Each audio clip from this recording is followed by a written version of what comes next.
Hi, hello po sa inyo, my dear Libra. Welcome to my channel. Welcome to Ima Tarot, your second video, my dear Libra. At ang babasahan ko po this month, this month naman ay para sa mga Libra. Ito ay babasahan ko dito ngayon, Libra. This month of January 2025. Tingnan natin kung ano ang iyong kapalaran sa pag-ibig, sa career mo, at sa iyong love life, finances mo, my dear Libra. Kung anong mangyayari this month o mga nangyari. Alright, Libra, your aura this month. Okay.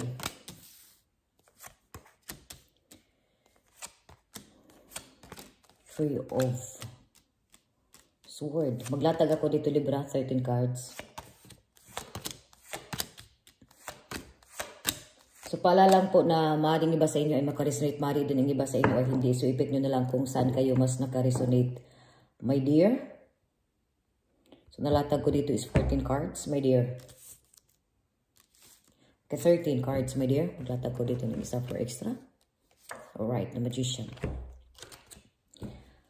My dear Libra.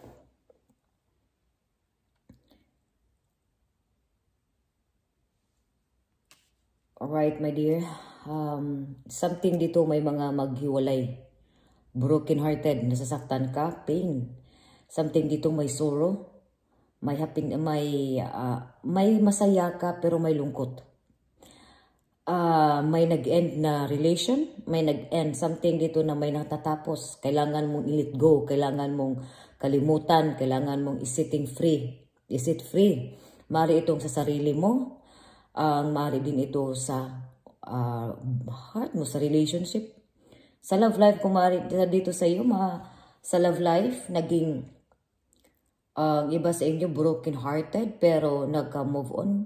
Tinanggap mo na ito, pinalaya mo ito sa love life, at nakita ko rin dito na nagbabati din kayo. May mga sakit na kang nararamdaman. There's something pain here, painful experience. Painful nangyari na nakalit go ka na hinayaan mo na lang ito at naging kontento ka na this month kung ano mang meron ka ngayon sa love life mo. Sa finances mo dito, may mga about dito sa iyong finances. Nakita ko dito na ikaw ay magkaroon ka dito ng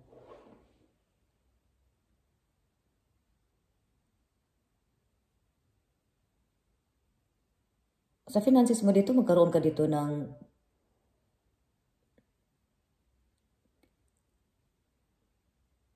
gipit. Kumbaga, biglaan ka dito na bigla ka ditong this month, my dear Libra, bigla ka dito maglabas ng pera na hindi mo ito inasahan. Ikaw nagtitipid ka. Kumbaga, dito sa buwan na to, nakalabas ka dito ng pera na nagpinagsisihan mo ito. At nandito naman sa'yo, ikaw ay, tiniting mo dito na ikaw ay magigipit ka. There's something din dito na ikaw ay magigipit ka sa isang situations. Nagtipid ka. Kung baga nagtipid, maaari itong tinitipid mo ito ang iyong sarili. Or maaari din ito nang bumibiglaan ka na lang dito na bumibili ng gamit kasi mag-attend ka dito ng party. Kung baga may mga outings kayo na bibigla ka ditong naglabas ng pera, na? At nakita ko rin dito na ang pera na ito ay dapat hindi sana ito na ilalabas ang pera na to, hindi ka makabili pero makabili ka. Nakita ko naman dito masaya ka kung something dito na may nag-let go ka dito. Kasi may mga happy issues ka dito eh. Lalo na dito sa third week, may mga happy issues ka dito. Maaari itong happy issues kasi nagbati kayo dito. Okay na, kasi na dito may broken hearted ka dito, nagdumaan ka dito ng mga sorrow, nalulungkot ka this month, yung ano mo dito, pero may happiness. Ang sakit mo, kumbaga, more clarification, yung pain mo, yung mga sakit mo, yung mga sorrows mo, nilalabas mo to, kaya ikaw ay gumagala ka para mahimasimasan ito yung sakit o mga kalungkutan na nararamdaman mo.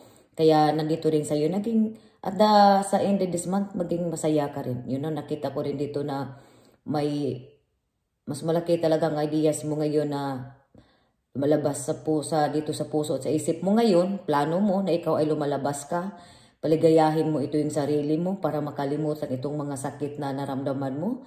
At third na dito naman is maka-move on ka, maka-recover ka rin dito. Nakita ko rin dito magaling ka Ikaw ito yung, kumbaga, sige, hindi ka masyadong nasaktan ka, pero hindi rin masyadong masaktan kasi nakita ko rin dito, kumbaga, no level or short lang ito yung relationship mo dito. Pero nakita ko itong, hindi lang, nagbati kayo. Magbati na lang kayo ng hindi ka masyadong nasasaktan, pero nalulungkot ka. Kumbaga, more clarification. So, finances, nandito din sa'yo, may partner about dito sa business mo dito. Maaari dito sa business mo, may nag-iba dito is may mga business dito na bigla itong, kumbaga ang kita dito ay hindi, bigla itong na-down Hindi talaga totally siya na-down. Kasi nakita ko ditong may bago kang balak May bago kang balak o bibitawan mo itong negosyo na to, stop na to this month kasi may balak ka ditong bagong buksan na negosyo. Isa rin ito saya, my dear. So nakita ko rin dito na may makatanggap ka rin this month, makakatanggap ka rin dito ng mensahe. Emails, mga messages dito sa this month, but more on this month dito sa messages na ito ay maganda naman ito sa iyo. Yung maganda mari itong mag-offer dito sa iyo ng business o magsimula. May mga kapartner ka dito about sa business mo dito, sa trabaho mo naman. Wag masyadong anuhin ang iyong trabaho. Wag kang masyadong magpagod, kumbaga dito sa trabaho. Kumbaga ang iba naman dito sa inyo, siyempre binigyan mo dito ng saya ang sarili mo. Mari itong after sa trabaho dito, lumalabas kayo. May mga labasan dito More on lumalabas ka rin dito sa outings ka dito sa this month, my dear Libra. Going out with your friends. Mari nito na may mga kaibigan ka dito o mga malapit sa iyo na ito ay na broken hearted. Kaya napasama ka, sumasama ka dito, my dear. So, sa mga single naman dito, nakita ko rin dito sa mga single na gusto mo magsimula, gusto mo mag-boyfriend, gusto mo ditong magkaroon ng karelasyon, pero nasa iyo na mas ini-enjoy mo pa itong sarili mo ngayon. Hindi ka masyadong nag-effort, may nagmensahe dito sa iyo pero hindi mo masyado itong nire-replyan, kumbaga, my dear Libra, sa mga nanliligaw dito sa iyo, nagpa-flirt dito sa iyo, my dear Libra. At sa health mo naman, huwag masyadong mag-ano sa trabaho. Mas more on nakita ko rin ditong may bagong simula, nakita ko itong may mga pangarap ka rin na marami kang pangarap sa buhay. Sa sarili mo, pero nakita ko ito love life Love, emotions mo dito. Pero nakita ko itong emotion mo, isinasatabi mo muna ito kasi nasaktan ka. So muna sa kung ano mang meron ka ngayon, marami kang balak, marami kang plano. Pero nakita ko din dito sa iyo na inaano mo pa to.